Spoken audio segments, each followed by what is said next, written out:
What's up, y'all? Today I got this guy right here. I call him the Ripper. I've got the time lapse of the ink and color. It's all traditional. We're about to get into it. Let's go. So I didn't record the pencils because, well, the pencils, they're never really, they're so hard to actually capture. Of course, this guy is inspired by Chainsaw Man from Fujimoto. But it's my own take, and honestly, with that head, he really feels kind of inspired by Elden Ring as well. I'll show you I don't know, I guess thumbnail sketch I did of it right now. So this was a design sketchbook that I don't know, I just wanted to knock out as many designs as I could. And I numbered them all and kept it, I think it was 1500 or 1600 or something like that. And on my break at work, this guy kind of just came out and I was like, yo, he's so dope. Let's finish it. So I took it from that little sketchbook and I brought it to this. I imagine this guy was tormented and experimented on.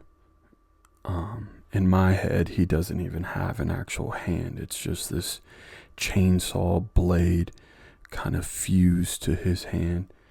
And of course, the biggest thing, his head is trapped inside that big old thing. I feel like it's for some type of a cult. Maybe he's like the bodyguard of a religious organization or something. Some weird Mad Max type of thing. I gave him gym shorts because I thought it would just be cool. They're almost like boxer shorts basically. And the wrappings, the bandages, I guess you could say, they usually symbolize something is wounded under there. I just think they look cool. I like to make things just kind of fly around the page. So you can see around my work, I have references. Right, of course, I've got something from Chainsaw Man on the right, but on the left, you can't really see it. But the top part with just the boot sticking out, that's Batman from an artist called Jock. I love his abstract hatching is kind of his thing. If you watch some of my earlier videos, I studied him a little bit. And then George Corona right under with the Transformer. I really love his work in Batgirls. Not Batgirl, but Batgirls. And of course he's killing it in this Transformers run right now. Killing it. But back to the Ripper. I really had a clear idea of the colors that I wanted to go into. And especially with all this steam coming out of his body. I just had a very clear image in my head, which is not normal for me. I don't think it's really normal for a lot of us intermediate or novice artists. But once you can start seeing it in your head, that's dope. I really don't have much else to say until we get to the colors. Oh, here we go. Here's my references, right? I put my own drawing around the references to kind of see how it matches up. But, okay, so I just got this giant bag of Ohuhu markers. And actually, I want to say thank you to the Greater City of Columbus Arts Council. They gave me a really nice artist grant. And I bought that giant set of markers as well as some other things. But the colors, as you can see, I got some greens and reds, right? Kind of complementary in some way. Some skin tones. But I really wanted blue and green. I a really like punchy, saturated blue and green for this smoke. And I wanted him, the Ripper, his clothing and everything to be a little bit more muted, I guess you could say. So I executed the idea of, let's just do this gradient right into each other. And I think it really pops and really catches your eye, especially for what I do with the head. All right, so right here, I kind of am executing the idea, right? Getting some skin tones on. I was a little scared to jump straight into the head with the pure red, so I laid down kind of like a muting layer. Basically, it'll add some like color complexity, basically. But yeah, overall, this was a pretty smooth, smooth process. Get your pencils, then your inks,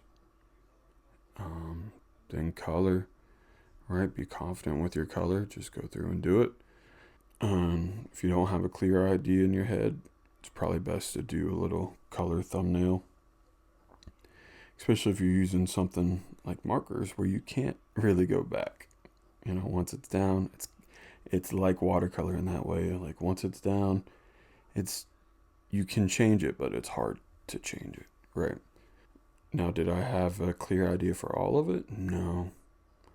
But I feel like once you get a good idea of where you're going, you can help fill in the blanks, right? You don't need to know it all immediately. I'm really happy with what I did with those bandages on the legs, or wrappings, or whatever the hell they are. I don't know. They just look cool. I'm really happy with the legs and all the contrast around the head. Oh, this text. So the Ripper text, I made it just a little too small, man. I wanted it to be, my vision was to like have it fill the whole thing, but I couldn't quite get the words to fit right, so I just rolled with that right there. And I mean, it's okay. I just made the E and the R a little smaller than I intended, but I think I salvaged it. And I think we're almost done here.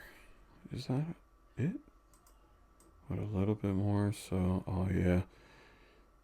Added a lot of like little white splatters and just doing some overall fixing of things that caught my eye. And the yellow, I think, really, it saved the chainsaw blade because it was there, but it was getting a little lost, I felt like. Because it was surrounded by so many other elements that popped out more than it. So I threw that yellow on there and kind of brought it around through the rest of the artwork. And what? Now we're just finishing it up right here. Yep, this is it right here. Beautiful. It's oh, what's it on? I don't even remember what kind of paper it's on. But it's 13 by 19. No, 13 by 16 or 17. And I've got prints now. So my Canon Pro 200S was also something I was able to get from Greater City Arts Council. This was the big one. The big thing I've been wanting for years, to be able to have my own large scale, or maybe I guess you could say medium scale printer. And it's going to change the game for me for sure. Alright, well, thank you for watching this video. Prints of the Ripper will be available on my website, creaturesbytim.com. I have not put them on the store just yet, but they will be on the store. They're going to be 8.5 by 11. I can also do 11 by 17. Yeah, but right now we'll just do 8.5 by 11. All right. Peace.